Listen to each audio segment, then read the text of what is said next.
Bonjour, c'est Manon. Aujourd'hui, on fait un tournage avec Solidaris pour parler des inégalités hommes-femmes. Je suis à Charleroi, près du Rive Gauche, que vous voyez juste derrière moi. Et du coup, c'est parti, on va aller questionner des petits gens. Femmes et hommes, inégalité. Pourquoi sexiste en fait?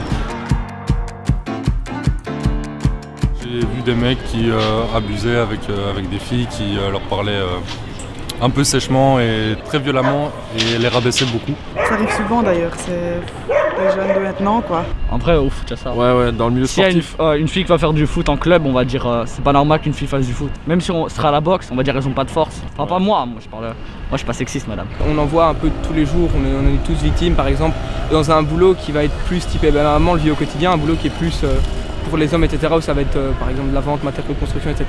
Un homme qui va arriver va vouloir s'adresser à un homme plutôt qu'à une femme et je trouve ça pas logique. Si la personne a été engagée c'est qu'elle est censée être compétente, il faut rester réaliste. Ce genre de problème ça touche plus les femmes que les hommes, c'est la vérité. Oui. Je me mettais victime d'agression sexuelle, donc je pense que c'est vraiment un des plus grands témoignages des comportements sexistes dans la vie, donc oui. Et sur les réseaux sociaux, on voit très souvent du harcèlement sexiste. Les hommes et les femmes, ils reçoivent pas du tout les mêmes traitements vis-à-vis des mêmes comportements, donc j'étais témoin et victime de ça, oui. Dans la rue, certainement, oui, ça j'ai déjà vu. Et puis je suis aussi papa d'une fille de 21 ans et qui malheureusement aussi a eu des réflexions sexistes envers elle, même quand elle m'accompagne. C'est des trucs pas très sympathiques à dire, ah elle est bonne celle-là, ou alors des sifflements, des jeunes qui se retournent après avoir le passage de la jeune dame, voilà, soit de ma fille ou d'autres personnes, ça j'ai déjà remarqué. Ouais. Très souvent on reçoit des remarques, oui t'es une femme donc tu peux pas le faire, t'es une femme donc tu ne sais pas le faire. Enfin ça arrive tellement dans la vie de tous les jours qu'on est habitué en fait. Ah bah ouais quand même, j'ai beaucoup d'amis filles et justement quand je me balade avec et tout, que je sois 10 mètres plus loin, je vois tout plein de gars qui les klaxonnent et tout ça, surtout le soir à Charleroi. Et ça ouais franchement ça me choque. Ensuite je me mets juste à côté, il n'y a plus rien qui se passe quoi. Ça commence à bouger, c'est pas encore vraiment très à la page, mais bon, il y a aussi maintenant MeToo, il y a d'autres événements comme ça qui font que la libération de la parole de la femme est quand même écoutée un peu plus. On va de l'avant. Voilà, même sur FIFA en club pro il y a des femmes maintenant. Ça évolue énormément. Moi je trouve que ça stagne encore un peu. Quand je regarde les actualités, c'est vrai qu'il y a beaucoup d'inégalités encore en ce moment, dont de la discrimination entre les hommes et les femmes et je trouve ça dommage honnêtement. Avec l'essor de Twitter et à chaque fois les féministes qui commencent un petit peu plus à se faire entendre, ouais forcément ça évolue quoi. Et pas forcément au niveau de tout ce qui est politique, mais plus même sur les réseaux sociaux, il y a de moins en moins ce phénomène de sexisme. J'ai plus l'impression que ça commence à évoluer petit à petit, mais il y a encore quand même beaucoup d'inégalités je trouve. Mais j'ai l'impression que de moins en moins il y a des inégalités salariales, donc on sent une évolution. Ça a évolué pendant un temps et maintenant ça stagne beaucoup ouais. Par exemple rien que tantôt, on parlait sur la route en revenant que par exemple on voyait un chauffagiste, on s'est dit ah on ferait bien un chauffagiste et tout ça pour rire. Elle a dit ah ouais toi tu pourrais mais moi je pourrais jamais parce que je suis une fille qui voudra de moi quoi. Par rapport aux années 50 etc. il y a quand même vachement de progrès. Ça peut être positif comme ça peut être négatif, ça dépend.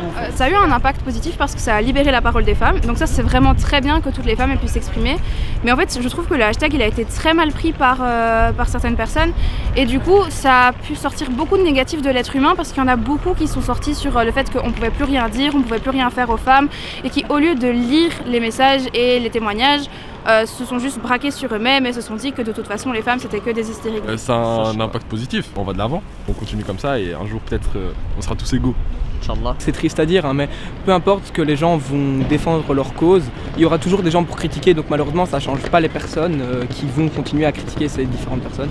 Mais au moins elles se font entendre et d'autres personnes les soutiennent, des personnes qui ne sont pas spécialement concernées dans le débat vont les soutenir et ça va quand même déjà réconforter un peu ces personnes qui peuvent des fois se sentir mal et savoir que des gens sont derrière eux, c'est super agréable en fait. Pour moi c'est positif. Maintenant il y a toujours des personnes qui sont rébarbatives. Il y a toujours l'ancien monde, je dirais, le système patriarcal, des personnes qui ne veulent pas évoluer et qui considèrent toujours que la femme est inférieure et voilà. Moi je n'ai jamais été comme cela. J'ai travaillé depuis mes 14 ans, j'ai eu des patrons hommes, femmes. Et pour moi, ça ne faisait aucune différence. Moi, je pense qu'il y a eu les deux. Ça permet aux femmes de s'exprimer, mais ça a aussi permis à certaines femmes de mentir et d'incriminer certains hommes qui n'avaient rien à voir. Je dirais que ouais, d'office ça a apporté du négatif en mode ouais qu'est-ce qu'elles font encore celles-là à militer etc, alors que maintenant ça va, ça c'est ce que les gens pensent. Bah, je trouve que justement ouais, ça a apporté du positif, ça a sûrement fait penser à certaines personnes, mais je veux dire il y a aussi beaucoup de négatif aussi. En fait il faudrait changer la façon de faire, mais comment faire après on sait pas quoi. Le plus gros truc qui a eu un plus gros impact à ce niveau là c'est Squeezie qui a fait une vidéo dessus et là ça a carrément tout débloqué et c'est de là que c'est parti je pense. Je pense que si on en parlait plus dans les écoles, déjà ça pourrait peut-être s'arranger. Parce que là j'ai dû aller présenter un exposé dans mon ancienne école et j'ai été parler du féminisme et en fait toutes les filles savaient de quoi on parlait mais les garçons étaient choqués et en fait se révoltaient déjà. Éduquer les gens sur le sujet ça pourrait peut-être faire évoluer les choses, oui. Ben écoutez, déjà si on parvient à avoir l'égalité des salaires déjà, ce serait déjà pas mal. Ensuite il y a l'éducation, c'est-à-dire le respect des uns envers les autres. Le sexe n'a pas d'importance, que vous soyez homme, femme ou LBGT+, etc., ça n'a aucune importance. C'est pas le regard qu'on a sur les autres, c'est le regard qu'on a avec son cerveau envers les autres. Positif. En se posant les questions, c'est sûr qu'on va trouver une solution. C'est très compliqué de faire bouger toute une pensée de la population et tout ça, donc franchement je sais pas comment on pourrait faire ça. Il n'y a pas de solution en fait, enfin pour tout, même que ce soit pour le racisme ou pour l'homophobie et tout ça quoi. Il y aurait tellement de choses à faire, mais il faudrait changer de mentalité et le problème c'est qu'on ne peut pas changer de mentalité. C'est triste à dire, hein, mais si quelqu'un ne veut pas comprendre et reste bloqué sur sa façon de penser, il va jamais changer. Malheureusement il y a encore beaucoup de travail à faire parce que c'est vrai que techniquement elle est dans la loi belge, l'égalité des genres, mais pour le moment, pas du tout. Les traitements sont vraiment différents. On est beaucoup plus sexualisé que les hommes. On a encore une très grande inégalité salariale. On a beaucoup plus de victimes de violences sexuelles de notre côté. Et la majorité des violeurs sont aussi des hommes. Et donc, c'est vraiment une inégalité très très grande et encore très forte aujourd'hui.